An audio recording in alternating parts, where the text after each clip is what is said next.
Pemerintah Kota Banjarmasin terus berupaya dalam penanganan penurunan kasus stunting yang mencakup intervensi spesifik dan intervensi sensitif yang dilaksanakan secara konvergen, holistik, integratif, dan berkualitas melalui kerjasama multisektor dengan pemerintah pusat, daerah, dan desa.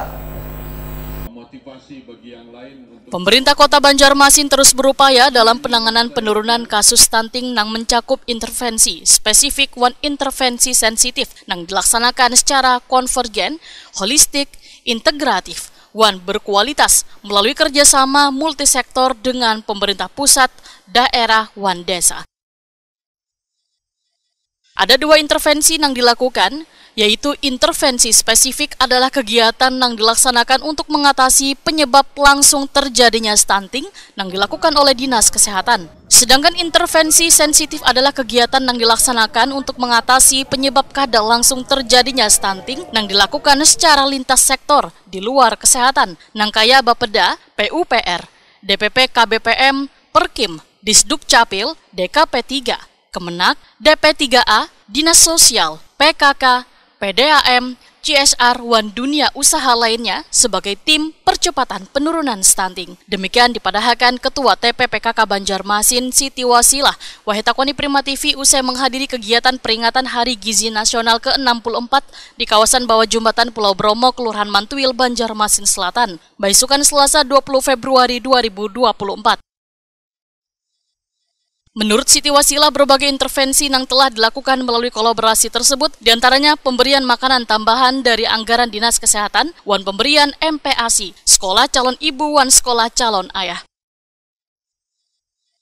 Dari berbagai program yang telah dilakukan, status gizi balita stunting tahun 2023, ujar Siti Wasilah, berjumlah 1.283 orang. Bahkan berdasarkan hasil pengukuran bulan Januari 2024, balita lulus stunting sekitar 426 orang, dan lulus dengan usia lebih dari 59 bulan sekitar 72 orang. Pertama tentu dari pemerintah Kota Banjarmasin, upaya untuk meningkatkan anggaran terkait penanganan stunting itu terus didorong sehingga angka konvergensi penanganan stunting Kota Banjarmasin itu terus meningkat. Kemudian yang kedua, penanganan itu kan ada yang spesifik dan sensitif. Kalau yang spesifik itu kan kita memberikan pemberian makanan tambahan yang sifatnya untuk pemulihan pada anak-anak yang mengalami stunting. Jalur yang digunakan yaitu anggaran dari Dinas Kesehatan Kota Banjarmasin, kemudian bantuan dari CSR beberapa pihak, dan juga yang istimewa di Banjarmasin ada program ASN Peduli ya, dan termasuk kita sudah ada program Bapak Asuh Stunting. Nah semuanya itu setelah kita kolaborasikan semuanya hasilnya bisa kita lihat bersama ya. Pemberian makanan secara khusus yang sifatnya spesifik tadi akhirnya diikuti dengan pengukuran di lapangan. TPK kita, tim pendamping keluarga itu melakukan mengantar makanan ya, dari mengantar makanan, memastikan anaknya yang makan bukan keluarganya yang makan.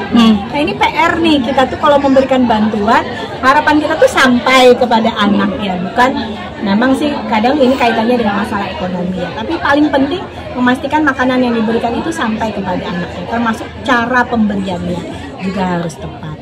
Alhamdulillah sekarang dari angka 1.285 anak stunting yang kita intervensi di tahun 2023 ya, sekarang itu ada 426 anak yang keluar dari data stunting kita.